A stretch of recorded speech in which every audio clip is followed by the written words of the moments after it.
Hello students, Tapovan group of school સંચાલિત આપણી જે ઓનલાઈન ચેનલ છે તપોવન સાયન્સ એકેડમી, જેમાં રસાયણ વિજ્ઞાન શિક્ષક Yash Jariwala chapter number 3 continued lecture number 6ની અંદર ફરી તમારું હાર્દિક સ્વાગત કરું છું.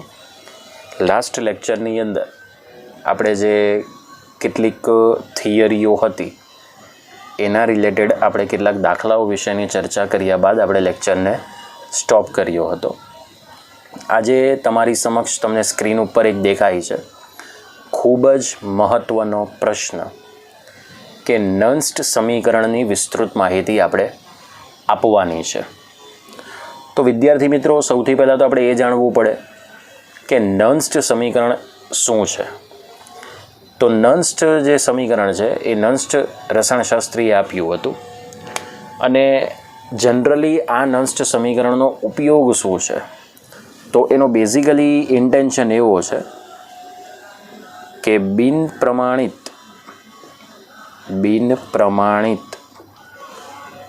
કોષ પોટેન્શિયલ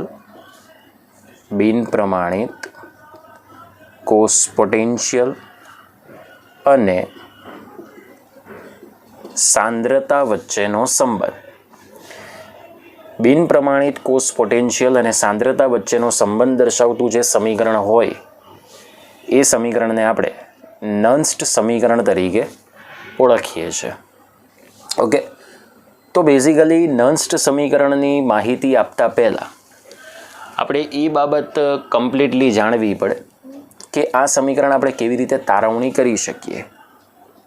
તો આ જે આપણી પાસે નન્સ્ટ સમીકરણ છે એ નન્સ્ટ સમીકરણ એ ઉષ્માગતિશાસ્ત્રના સિદ્ધાંતની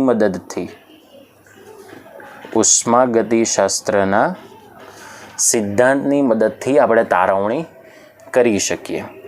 એટલે જો આપણે ઉષ્માગતિશાસ્ત્રનો સિદ્ધાંત જાણતા હોઈએ તો તેની મદદથી આપણે નન્સ્ટ સમીકરણની તારવણી કરી શકીએ. બીજી બાબત એ છે કે આ સમીકરણનો ઉપયોગ શું છે. તો આ સમીકરણનો પહેલો ઉપયોગ છે કે બિન પ્રમાણિત અર્ધકોષ.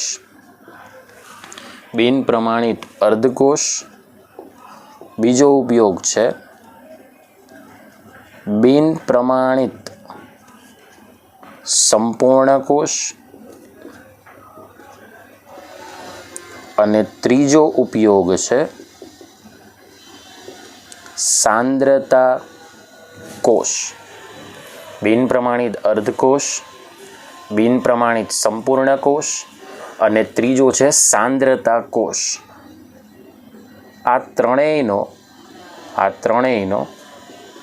આપણે સરળતાથી કોષ પોટેન્શિયલ શોધી શકીએ. વિદ્યાર્થી મિત્રો, જો તમારી પાસે પ્રમાણિત કોષ પોટેન્શિયલ શોધવાનો હોય, પ્રમાણિત કોષ પોટેન્શિયલ, તો એ આપણે સાઇન આપીએ છીએ E0 સેલ. પણ જો આપણે બિન પ્રમાણિત કોષનો પોટેન્શિયલ નક્કી કરવો હોય તો એની સાઇન મિત્રો આવે છે E સેલ. E સેલ એટલે બિન પ્રમાણિત કોષ પોટેન્શિયલ. બરાબર. હવે બિન પ્રમાણિત સંપૂર્ણ કોષની તો માહિતી તમને આપી દીધી, પણ બિન પ્રમાણિત અર્ધકોષનો આપણે પોટેન્શિયલ કેવી રીતે શોધી શકીએ? તો એના માટે આપણે સામાન્ય એક રિડક્શન પ્રક્રિયા લઈએ છીએ, કારણ કે EMF શ્રેણીની અંદર રિડક્શન પોટેન્શિયલના મૂલ્યને થોડું વધારે મહત્ત્વ આપ્યું છે. તો આપણે અહીં જનરલ એક સામાન્ય રિએક્શન લઈએ, અને એ જનરલ સામાન્ય રિએક્શન છે Mn plus aqueous plus n electron minus gives M solid. બરાબર. આપણી પાસે એક સામાન્ય રિએક્શન છે Mn plus aqueous plus n electron minus gives M solid. હવે આ જે જનરલી તમને રિએક્શન આપી છે એના ઉપરથી આપણે નન્સ્ટ સમીકરણ અર્ધકોષ માટે, મતલબ કોઈ પણ અર્ધ પ્રક્રિયા માટે આપી શકીએ. તો એ રિડક્શન અર્ધ પ્રક્રિયા માટે રિડક્શન અર્ધકોષ કે જે બિન પ્રમાણિત અર્ધકોષ છે એના પોટેન્શિયલનું સૂત્ર બને છે EMN plus slash M is equal to E0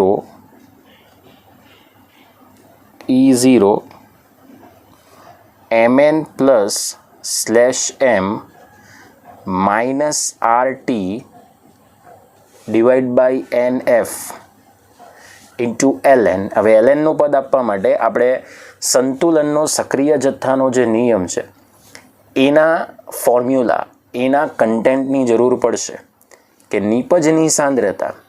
તો નિપજ તરીકે કોણ છે મિત્રો? બોલો, M સોલિડ છે. તો M સોલિડની સાંદ્રતા છેદમાં MN પ્લસ એક્વિયસની સાંદ્રતા. બરાબર. આ આપણી પાસે આ રિડક્શન પ્રક્રિયા માટે બિન પ્રમાણિત રિડક્શન અર્ધકોષ શોધવાનું સૂત્ર છે, જેમાં આપણે E0 MN પ્લસ સ્લેશ Mની વાત કરીએ તો આ મૂલ્ય તો તમને EMF શ્રેણી ઉપરથી જ્ઞાત મૂલ્ય છે. બરાબર, જેને આપણે વિદ્યુત ધ્રુવ પોટેન્શિયલ કહીએ છીએ. અને આ પોટેન્શિયલ આપણે હાઇડ્રોજન વિદ્યુત ધ્રુવના સંદર્ભમાં પહેલેથી માપી લઈએ છીએ. R એટલે આપણે અહીંયા વાયુ અચળાંક લઈએ છીએ. આરની કિંમત શું લઈએ છીએ? વાયુ અચળાંક. બરાબર. ચલો, T એટલે તાપમાન થાય. T એટલે શું થાય? તાપમાન, જેને આપણે કેલ્વિનમાં લઈએ છીએ, પ્રમાણિત તાપમાન. અને Fની વાત કરીએ તો F એટલે ફેરાડે અચળાંક કહેવામાં આવે. શું કહેવામાં આવે? ફેરાડે અચળાંક. અને એ ફેરાડે અચળાંકની કિંમત છે 96,500 કુલમ પ્રતિ મોલ. બરાબર. અને આ LNનું પદ ઓલરેડી મેં તમને સમજાવી દીધું છે. હવે બેઝિકલી પ્રશ્ન તો એમ થાય કે હવે આ જે આપણી પાસે સૂત્ર છે એ સૂત્ર આવે છે ક્યાંથી, ડેવલપ ક્યાંથી થાય છે? તો હવે એકચ્યુઅલી એ પોઈન્ટ તો આપણે અહીંયા છે જ નહીં, પણ તે છતાં બી હું તમને બતાવી દઉં છું. ગયા વર્ષે 11thમાં આ એક સમીકરણ હતું. બરાબર. Delta G is equal to delta G0 plus RT LN QC. બરાબર. આવું એક તમને સમીકરણ આપ્યું હતું, યાદ હોય તો. હવે આપણે જાણીએ છીએ ડેલ્ટા G એટલે NF E0 સેલવાળું સૂત્ર હતું. બરાબર. હવે E0 સેલ પરથી આપણે અહીંયા સૂત્ર તો મેળવવાના છે, પણ આપણે એવું માની લઈએ કે ભાઈ રિડક્શન અર્ધ પ્રક્રિયાવાળું સૂત્ર છે, એટલે આપણે અહીંયા માઇનસ NFE. બરાબર. અહીંયા કોઈ પણ હોઈ શકે, સેલ પણ હોઈ શકે, અથવા આવા અર્ધકોષનું રિડક્શન કે ઓક્સિડેશન મૂલ્ય પણ હોઈ શકે. એ જ પ્રમાણે અહીં માઇનસ NFE0 છે. બરાબર. પ્લસ RT LN પ્રોડક્ટની સાંદ્રતા છેદમાં રિએક્ટન્ટની સાંદ્રતા આવશે. હવે આ બંને બાજુ જે છે એ બંને બાજુને માઇનસ NF વડે આપણે ભાંગી નાખીએ, એટલે એ મળશે માઇનસ NF વડે ભાંગી નાખશો એટલે અહીંયા ફક્ત E બાકી રહેશે. ઇઝ ઇક્વલ ટુ અહીં બાકી શું રહેશે? E0. હવે અહીં સાઇન પ્લસની છે તો માઇનસ NF વડે ભાંગી નાખશો તો minus RT by NF LN Pની સાંદ્રતા છેદમાં રિએક્ટન્ટ Rની સાંદ્રતા થશે. બોલો, હવે કંઈક સમીકરણ તમને ખબર પડે છે? જો અહીં અર્ધકોષ હોય તો અર્ધકોષનું નિરૂપણ લખવાનું આ બંને જગ્યાએ. જો કોષની વાત કરીએ તો આ બંને જગ્યાએ નીચે સેલ લખી દેવાનું. Point is clear? સમજાઈ ગયું? તો બસ આ જ સમીકરણને આપણે આ રીતે ફોલો કરવાનું છે. હવે આ બધી વાત તો થઈ ગઈ કે બિન પ્રમાણિત રિડક્શન પ્રક્રિયા છે, એના પરથી બિન પ્રમાણિત રિડક્શન અર્ધકોષ પોટેન્શિયલનું મૂલ્ય તો આપણે મેળવી શકીએ છીએ. હવે આપણે અભ્યાસ તરીકે મિત્રો બિન પ્રમાણિત ડેનિયલ કોષ લઈએ. બિન પ્રમાણિત શું લઈએ? ડેનિયલ કોષ. That's very important point. આ બરાબર સમજવાનું છે. હવે બિન પ્રમાણિત ડેનિયલ કોષ તમે લો એટલે બિન પ્રમાણિત ડેનિયલ કોષ માટે આપણને ખબર છે કે ઝિંકનો વિદ્યુત ધ્રુવ જે છે એ એનોડ બનશે અને કોપરનો વિદ્યુત ધ્રુવ છે એ આપણી પાસે કેથોડ બનશે. તો ઝિંકના વિદ્યુત ધ્રુવ એનોડ અને કોપરનો વિદ્યુત ધ્રુવ કેથોડ છે. તો રૂપાંતરણ આપણને ખબર હોવી જોઈએ, પણ એ બંનેનું રિડક્શન રૂપાંતરણ લેવાનું છે, જે આપણે આ સમીકરણ પરથી ફોલો કરવાનું છે. બરાબર. તો ઝિંક એનોડ તરીકે છે પણ એનું રિડક્શન રૂપાંતરણ Zn+2 માંથી Zn થશે અને કોપરનું રિડક્શન પોટેન્શિયલનું રૂપાંતરણ એ Cu+2 માંથી શું થશે? Cu. એટલો પોઈન્ટ ક્લિયર થાય છે? ઓકે, તો ચલો સૌથી પહેલાં તો આપણે કેથોડિક રિડક્શન પોટેન્શિયલ લખીએ. તો કેથોડ માટે આપણે સમીકરણ લખવાનું છે. બરાબર સમજો વિદ્યાર્થી મિત્રો. આ સાથે સાથે હું એટલા માટે જ તમને સમજાવું છું કારણ કે આના પર દાખલા વધારે પૂછાય છે, એટલે આ ટોપિક ખૂબ અગત્યનો છે. તો ચલો કેથોડિક રિડક્શન પોટેન્શિયલ માટે Cu+2 ઇઝીલી કન્વર્ટ શેમાં થાય છે? Cuમાં. તો આપણે લખવું પડે. તો Cu+2 aqueous +2 electron minus gives Cu solid. Point clear થઈ ગયો? ચલો હવે આ જે કેથોડિક રિડક્શન કેથોડિક રિડક્શન પ્રક્રિયા છે એના ઉપરથી આપણે આ કેથોડિક રિડક્શન પોટેન્શિયલને મહત્વ આપવાનું છે. તો સેમ આના ઉપરથી આ સમીકરણ માહિતી બની છે. તો આ સમીકરણ ઉપરથી આપણે આનો ફોલો કરવું પડે. તો એ આવશે E Cu+2/Cu થશે. રેડી? અહીંયા Mn+/M છે તો અહીંયા Cu+2/Cu આવશે is equal to E0 Cu+2/Cu આવશે માઇનસ RT. હવે N એટલે અર્ધ પ્રક્રિયામાં સંકળાયેલા ઇલેક્ટ્રોનની મોલ સંખ્યા 2 છે તો બોલો અહીં 2F થઈ જશે ઇન્ટુ Ln. બરાબર. હવે Cu સોલિડની સાંદ્રતા છેદમાં Cu+2 એક્વિયસ લખો કે નહીં લખો કંઈ ફરક નહીં પડે. Cu+2ની સાંદ્રતા. હવે ધ્યાન રાખજો, કોઈ પણ તાપમાન હોય કે કોઈ પણ સાંદ્રતા હોય એમાં આપણે આ ઘન સ્વરૂપની સાંદ્રતાનું મૂલ્ય તો અચળ જ લઈએ છે. એટલે એમાં M સોલિડ હોય કે Cu સોલિડ હોય કે પછી કોઈ પણ ધાતુ હોય એની સાંદ્રતાની કિંમત આપણે હંમેશા શું લઈએ છીએ? અચળ. એટલે આપણે 1 મોલર ગણી લઈએ. તો અહીંયાથી Cu સોલિડની જગ્યાએ તમે માત્ર 1 મોલર લખી દો એટલે આ તમને સમીકરણ મળી જશે. આ માની લો કે ઇક્વેશન નંબર આપણું 1 છે. બરાબર. તો આ કેથોડિક રિડક્શન માટે કેથોડિક બિન પ્રમાણિત રિડક્શન પોટેન્શિયલ મળી ગયો. હવે આપણે એનોડ પ્રક્રિયા માટે લઈએ. બરાબર. ચલો એનોડ પ્રક્રિયા માટે રિડક્શન પ્રક્રિયા કઈ છે? તો Zn+2 aqueous +2 electron minus give Zn solid છે. તો એ આવશે E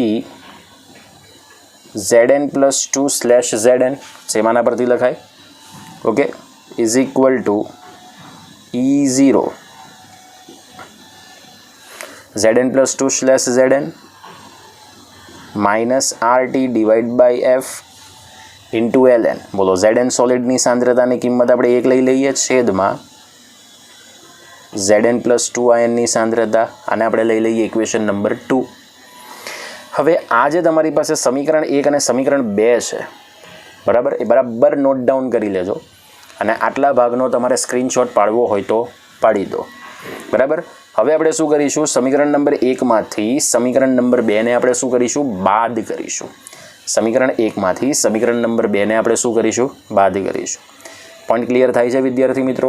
તો આ રીતે જ આપણે ઈ સેલનું મૂલ્ય બિન પ્રમાણિત ડેનિયલ કોષ માટે શોધી શકીએ.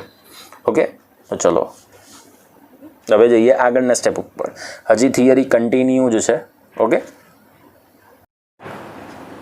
આપણે જે 2 સમીકરણ ઓલરેડી આગળ જોઈ ગયા એને આપણે અહીંયા ફરીથી લખી દઈએ. બરાબર. તો એક સમીકરણ હતું E Cu+2/Cu is equal to E0 Cu+2/Cu minus RT divide by 2F Ln 1/Cu+2ની સાંદ્રતા. આને આપણે ઇક્વેશન નંબર 1 આપીએ. હવે લઈએ ઇક્વેશન નંબર 2. તો E Zn+2/Zn is equal to E0 Zn+2/Zn minus RT divide by 2F Ln Zn+2ની સાંદ્રતા. આને આપણે આપી દઈએ ઇક્વેશન નંબર 2. હવે જરા વિદ્યાર્થી મિત્રો સમજજો. હવે આપણે સમીકરણ 1માંથી સમીકરણ 2 બાદ કરવાનું છે. આ વિડીયો જોઈ લીધા બાદ તમારે સંપૂર્ણ તારવણી મોઢે કરી નાખવાની લખીને, એટલે તમને કમ્પ્લીટલી નન્સ્ટ ઇક્વેશન શું છે તમને ખબર પડી જશે. ઓકે, તો હવે આપણે સમીકરણ 1માંથી 2 બાદ કરતા. તો ચાલો સમીકરણ નંબર 1માંથી આપણે 2 બાદ કરીએ તો ડાબી બાજુમાંથી જ ડાબી બાજુ બાદ કરવાની. રેડી? સો E cu plus 2/cu minus E zn plus 2/zn. બોલો, આમાંથી આ બાદ થશે. એ જ પ્રમાણે આ આખી જમણી બાજુમાંથી આ સંપૂર્ણ જમણી બાજુ બાદ કરવાની. તો E0 cu plus 2/cu minus RT divide by twice F ln 1/cu plus 2ની સાંદ્રતા. બરાબર? હવે અહીંયા હું માઇનસ કરીને અહીં લખું છું નીચે પદ. આ સંપૂર્ણ પદ હું લખીશ E0 zn plus 2/zn minus RT divide by twice F ln 1/zn plus 2ની સાંદ્રતા. ઓકે, ચલો હવે આપણે શું કરીએ કે બિન પ્રમાણિત કેથોડિક રિડક્શન પોટેન્શિયલ અને બિન પ્રમાણિત એનોડિક રિડક્શન પોટેન્શિયલ, આ બેનો જે તફાવત હોય એને જ આપણે કોષ પોટેન્શિયલ કહીએ છીએ. પણ આ બંને બિન પ્રમાણિત અવસ્થામાં છે, તો એના માટે અહીં કોષ પણ બિન પ્રમાણિત અવસ્થામાં જ લઈ શકાય. તો એને ફક્ત શું લખાય? E સેલ લખાશે. શું લખાશે? E cell. હવે E cell is equal two, હવે આ પદ એઝ ઇટ ઇઝ લઈ લઈએ કે E0 cu plus 2/cu minus RT divide by twice F ln 1/cu plus 2ની સાંદ્રતા. પોઈન્ટ ક્લિયર થાય છે? હવે હું માઇનસ નિશાની કૌંસની અંદર આપીશ, એટલે કૌંસની અંદર જે નિશાની છે એ શું થઈ જશે? બદલાઈ જશે. Minus E0 zn plus 2/zn. Ready? Plus RT divide by twice F into ln 1/zn plus 2ની સાંદ્રતા. ઓકે, હવે આપણે શું કરીશું? આ જે તમને 2 પદ દેખાય છે, કેથોડિક રિડક્શન પોટેન્શિયલ અને એનોડિક રિડક્શન પોટેન્શિયલ, બરાબર, એ બંને પદને આપણે સાથે બાદબાકીના સ્વરૂપમાં લઈશું. મતલબ પ્રમાણિત કેથોડિક પોટેન્શિયલ અને પ્રમાણિત એનોડિક પોટેન્શિયલ, એ બેનો આપણે શું લઈ લઈએ? તફાવત.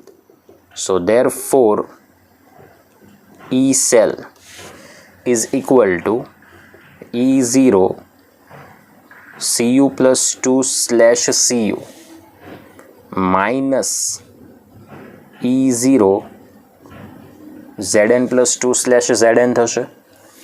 હવે આપણી પાસે જે આખું પદ છે એમાંથી આપણે આ પદને બાદ કરી નાખીએ તો plus RT by twice F, બોલો કોમન કાઢી લઈએ બંનેમાંથી.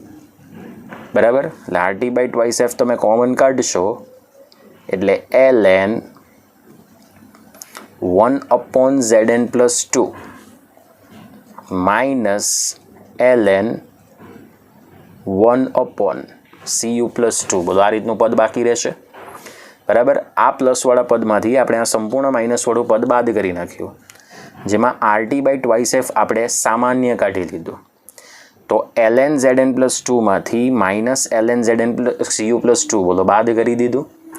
હવે આ જે તમને ભાગ દેખાય છે, બરાબર, કોપરનો પ્રમાણિત રિડક્શન પોટેન્શિયલ અને ઝિંકનો પ્રમાણિત રિડક્શન પોટેન્શિયલ, એ બેનો જે તફાવત છે એ તફાવત જ આપણે શું લઈ લઈએ?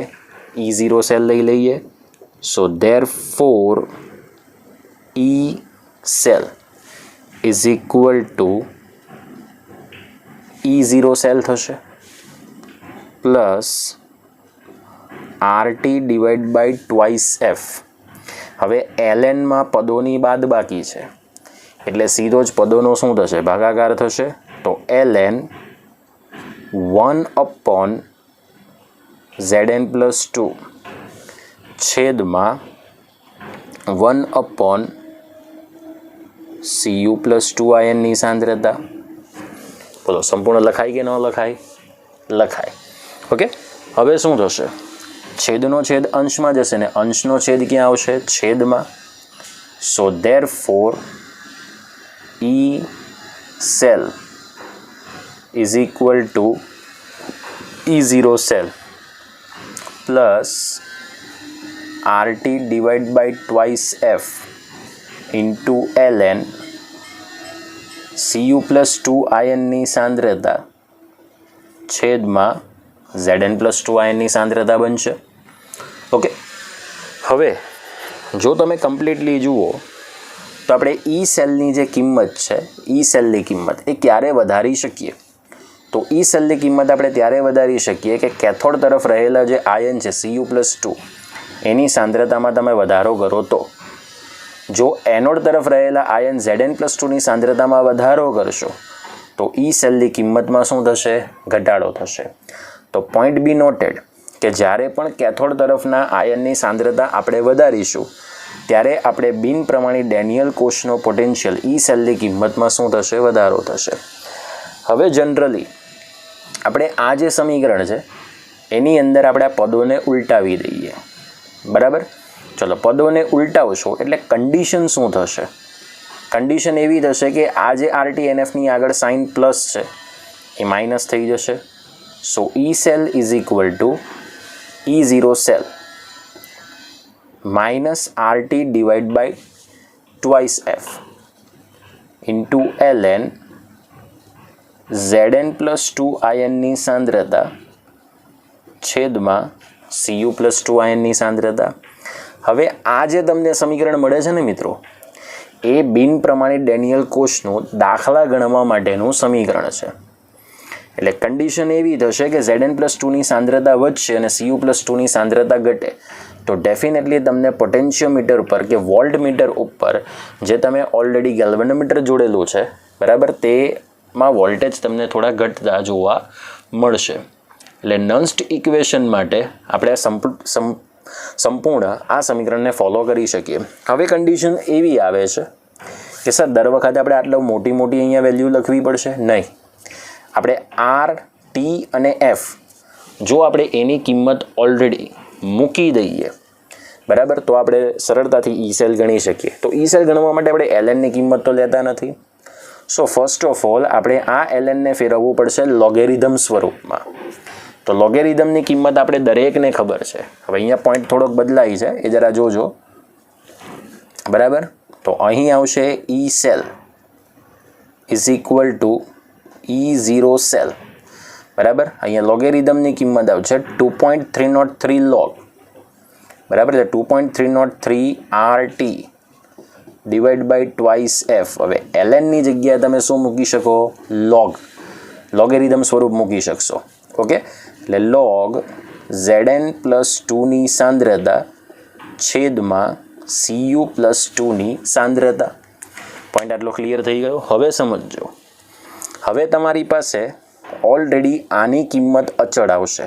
જો હું જેટલા ભાગને રાઉન્ડ કરું છું ને એટલા ભાગની કિંમત એ દરેક બિનપ્રમાણિત કોષ માટે અચળ જ હશે.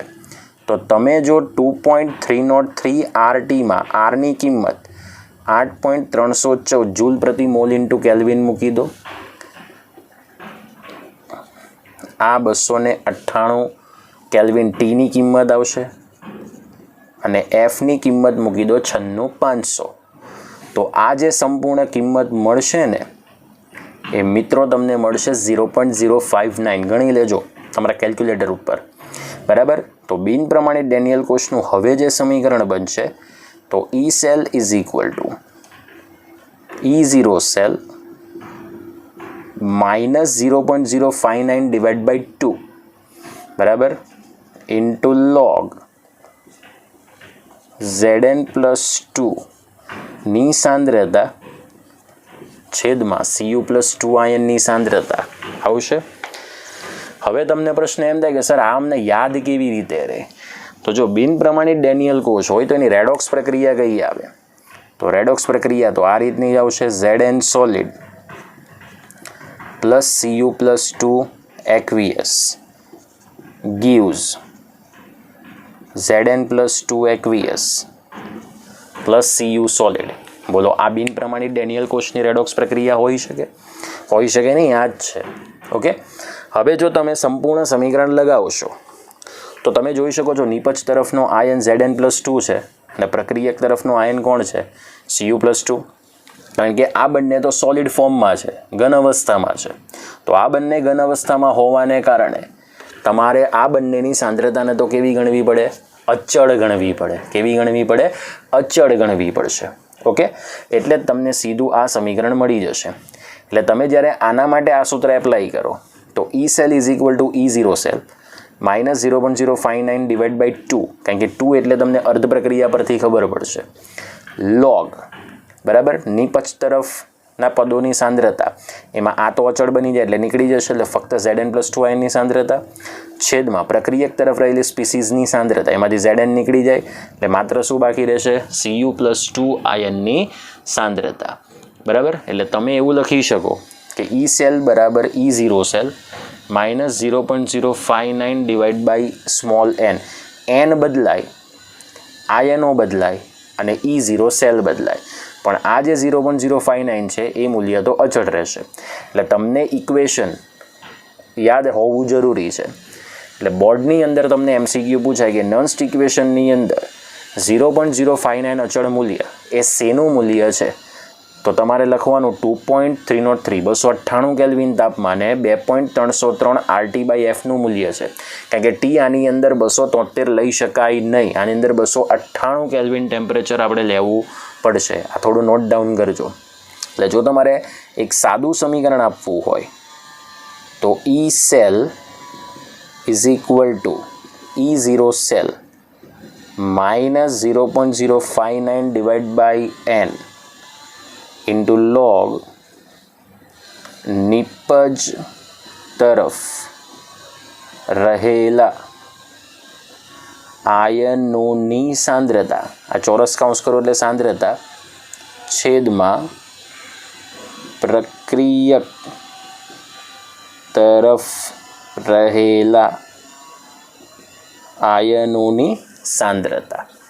પોઈન્ટ ક્લિયર થઈ ગયો? એટલે આ તમને ખરેખર યાદ હોવું ખૂબ જ જરૂરી છે. ઓકે, તો આ થઈ ગયું બિન પ્રમાણિત ડેનિયલ કોષ માટે નન્સ્ટ ઇક્વેશન.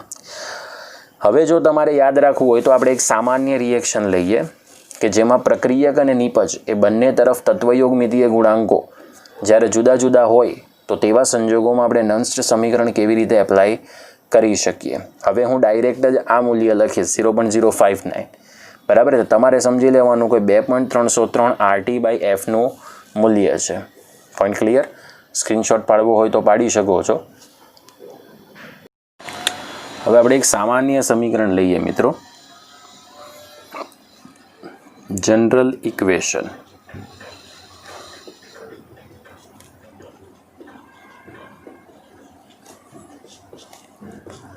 જનરલ ઇક્વેશન કંઈક આ પ્રમાણેનું છે. Small a plus capital A plus small b gives capital B into small c plus capital C plus small d into capital D. બરાબર, આપણે અહીંયા ઇલેક્ટ્રોનનો ફેરફાર એ n ઇલેક્ટ્રોનનો ફેરફાર છે એવું આપણે અહીંયા કહી શકીએ. ઓકે, તો ચલો આ એક પ્રકારનો કોષ જ છે.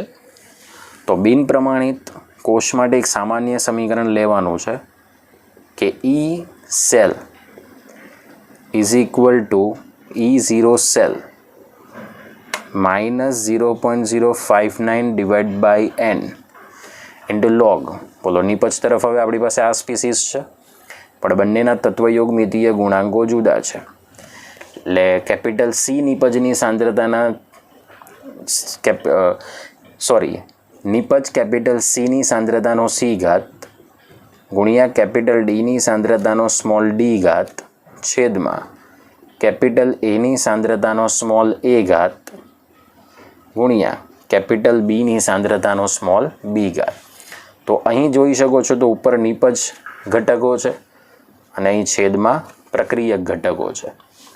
આટલો ભાગ ક્લિયર થઈ ગયો. પણ આ એક જનરલી સૂત્ર બિન પ્રમાણિત કોષ માટે જ લાગુ પાડી શકીએ. એવો જ આપણે એક કોષ લઈએ અને એ કોષ કંઈક આ પ્રમાણેનો છે કે જે બિન પ્રમાણિત છે. માઇનસ Ni solid /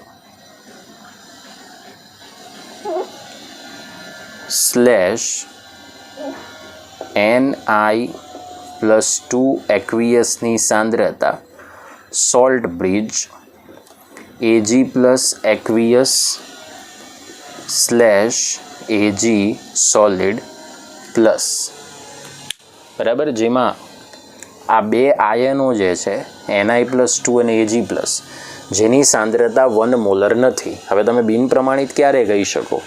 તો જ્યારે સાંદ્રતા 1 મોલર ન હોય તો આપણે એને બિન પ્રમાણિત કોષ તરીકે કે બિન પ્રમાણિત અર્ધકોષ તરીકે કહી શકીએ.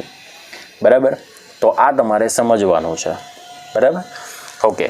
તમારે જ્યારે પણ કોઈ પણ કોષનું સાંકેતિક નિરૂપણ આપ્યું હોય અને એમાંથી તમારે નન્સ્ટ સમીકરણ જ્યારે બનાવવાનું હોય તો નન્સ્ટ સમીકરણ તમારે આ ઉપરના સૂત્રનો ઉપયોગ કરીને જ બનાવવાનું. બરાબર? પણ એની અંદર આ લોગેરિધમમાં જે પદો તમારે લેવાના છે એ માત્ર આયનો જ સંકળાયેલા હોવા જોઈએ. બરાબર? હવે આના માટે તમારે શું કરવાનું? રેડોક્સ પ્રક્રિયા લખવાની. તો રેડોક્સ પ્રક્રિયા લખવા માટે શું કરવાનું? તો ક્ષાર સેતુની ડાબી તરફની ડાબી સાઈડ અને ક્ષાર સેતુની જમણી તરફની ડાબી સાઈડ તમારે પ્રક્રિયક તરફ લખવાની. ચલો એ લખી દઈએ. તો Ni solid + Ag + aqueous gives, હવે ક્ષાર સેતુની ડાબી બાજુની જમણી તરફ અને ક્ષાર સેતુની જમણી બાજુની જમણી તરફ એ તમારે લખવાની. તો Ni+2 aqueous + Ag solid. Okay. હવે જોઈ લો, અહીં કુલ વીજભાર ડાબી તરફ +1 છે અને જમણી તરફ કુલ વીજભાર +2 છે. તો આને 2 વડે ગુણી દો, 2Ag+, તો અહીંયા પણ 2 moles of Ag કરવા પડે. પોઈન્ટ ક્લિયર થઈ ગયો. ચાલો હવે થોડુંક સમજો. તમારે ઓલરેડી આ રેડોક્સ પ્રક્રિયા માટે આ ઉપરનું સમીકરણ એપ્લાય કરવાનું છે. સો therefore E cell, okay, is equal to E0 cell, બરાબર, માઇનસ 0.059 ડિવાઈડ બાય, હવે n શું લેવાનું, દેટ વેરી ઇમ્પોર્ટન્ટ. તો n માટે એક સિસ્ટમ બતાવી દઉં. Ni જ્યારે Ni+2માં જશે ત્યારે તે 2 ઇલેક્ટ્રોન રિલીઝ કરશે. એ જ પ્રમાણે 2 મોલ Ag+ એ આને ગુમાવેલા 2 ઇલેક્ટ્રોન મેળવી લેશે. સો 2 moles of Ag+ + 2 electron minus gives 2 moles of Ag થશે. તો એનો મતલબ કે એનોડ ઉપર ગુમાવાયેલા ઇલેક્ટ્રોનની સંખ્યા અને કેથોડ ઉપર મેળવાયેલા ઇલેક્ટ્રોનની સંખ્યા એ બંને કેવી હશે? કોમન. તે કોમન સંખ્યા તમારે અહીંયા લખવાની, 2 * log of, હવે જુઓ નીપજ તરફ ફક્ત આયનો જ લેવાના છે. તો Ag તો સોલિડ છે, બરાબર, એટલે Ag+ની સાંદ્રતાનો વર્ગ થશે. 2Ag નથી લખવાનો, Agની સાંદ્રતાનો વર્ગ થશે. અહીંયા સહગુણક ગમે એ હોય તમારે એને સાંદ્રતાના ઘાતાંકમાં જ ચડાવવાનું. બરાબર? તો Ni+2, ચલો હું પહેલાં આખું પદ લખી જ દઉં છું. ચલો નીપજ તરફ કઈ કઈ સ્પીસીસ છે? તો Ni+2ની સાંદ્રતા ગુણ્યા Agની સાંદ્રતાનો વર્ગ છેદમાં પ્રક્રિયક તરફની સ્પીસીસ લો. તો Niની સાંદ્રતા ગુણ્યા Ag+ની સાંદ્રતાનો શું થશે? વર્ગ થશે. હવે ઓલરેડી આ બંને તો સોલિડ ફોર્મમાં છે. તમે 1નો વર્ગ કરો તો પણ 1 જ મળે, એટલે આ પદ કાઢી નાખો. અહીંયા તો 1 મોલર લો એટલે આ પદ પણ કાઢી નાખો. એટલે માત્ર બાકી શું રહેશે? તો log Ni+2ની સાંદ્રતા છેદમાં Ag+ની સાંદ્રતાનો શું આવશે? વર્ગ આવશે. શું આવશે? વર્ગ આવશે. તો આપણે અહીંયા પહેલી કન્ડિશન શોધી લીધી કે બિન પ્રમાણિત કોષનો કોષ પોટેન્શિયલ આપણે ઈ સેલને આઈડેન્ટિફાઈ કરી શકીએ. તો આપણે બિન પ્રમાણિત અર્ધકોષનો રિડક્શન કે ઓક્સિડેશન આ પણ આપણે કિંમત મેળવી શકીએ. ઓકે, તો ચાલો જોઈએ એવી આપણે માહિતી. માની લો આપણી પાસે બિન પ્રમાણિત કોબાલ્ટ અર્ધકોષ છે. કોબાલ્ટ અર્ધકોષ, બરાબર. એ બિન પ્રમાણિત કોબાલ્ટ અર્ધકોષની આપણે પહેલાં રિડક્શન પ્રક્રિયા લખીએ. CO+2 aqueous plus 2 electron minus give CO solid. અને અહીં CO solid give CO+2 aqueous plus 2 electron minus.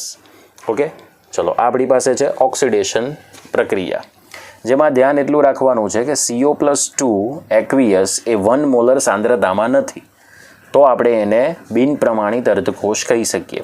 રૂપાંતરણ જો આ અર્ધકોષનું છે, આ સંપૂર્ણ કોષનું રૂપાંતરણ હતું એટલે અહીંયા આપણે સાઇન વાપરી સેલની, પણ અર્ધકોષનું રૂપાંતરણ હોય તો તમારે જે રૂપાંતરણ હોય એ બતાવવું પડે.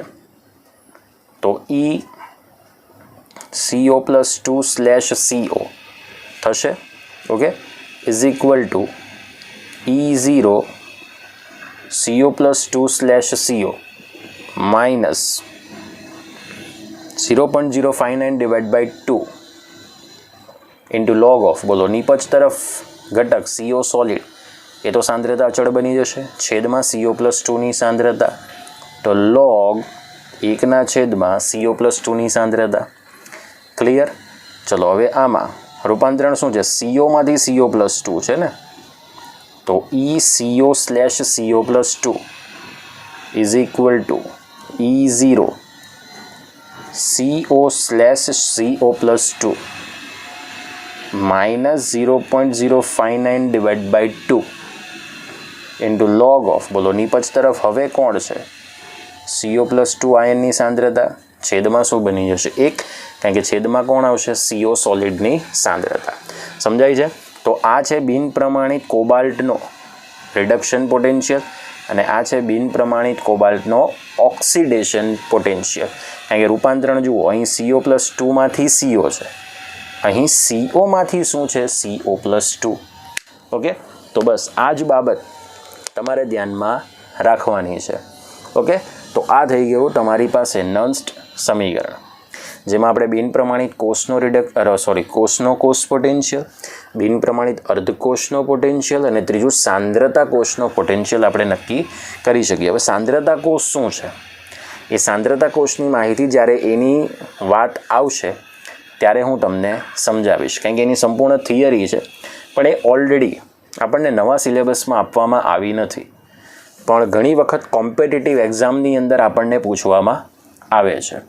ઓકે, તો હવે આપણે કેટલાક એવા કોષ લઈએ કે જે બોર્ડમાં પૂછાઈ ચૂક્યા છે અને એના પર આધારિત આપણે નન્સ્ટ સમીકરણ બનાવવાના છે. ઓકે, તો હવે આપણે એની માહિતી મેળવીશું.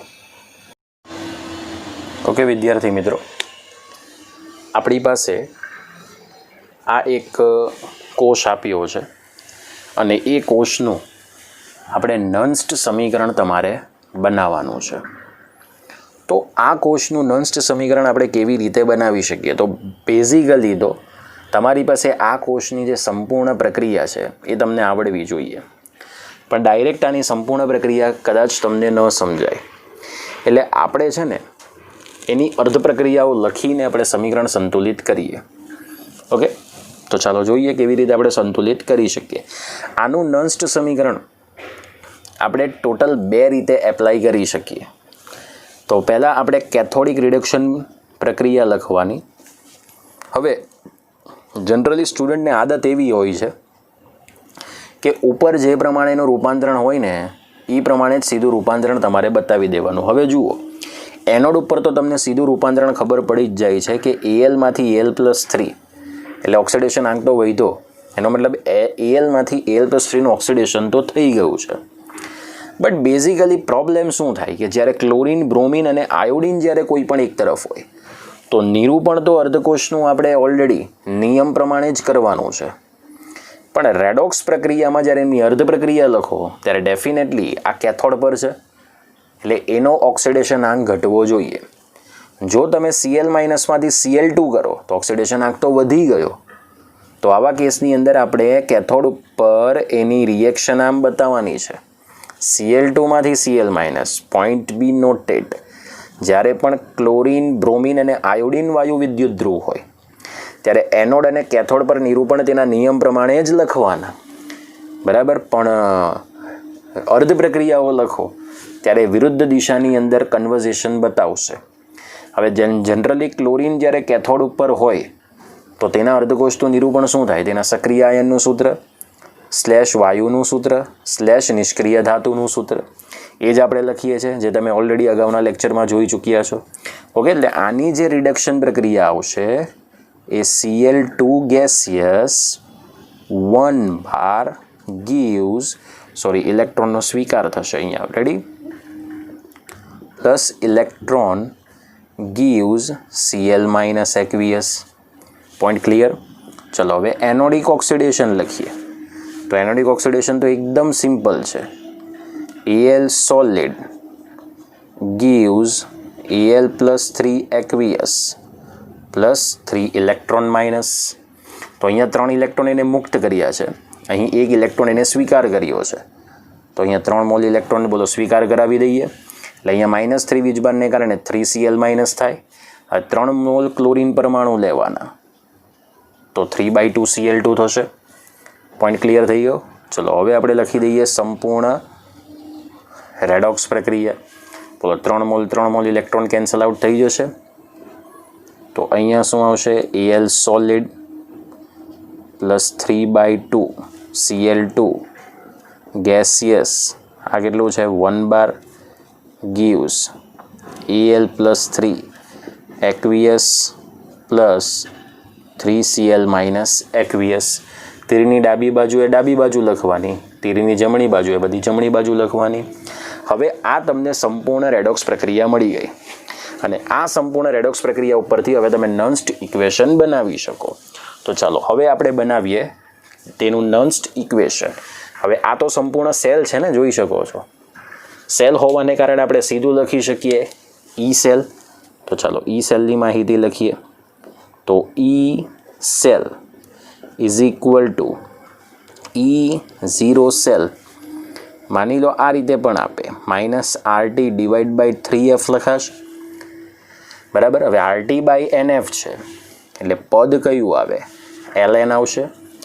નિપજ તરફ આયનની સાંદ્રતા, તો બોલો Al પ્લસ 3 આયનની સાંદ્રતા ઇન્ટુ Cl માઇનસની સાંદ્રતાનો ઘન થશે.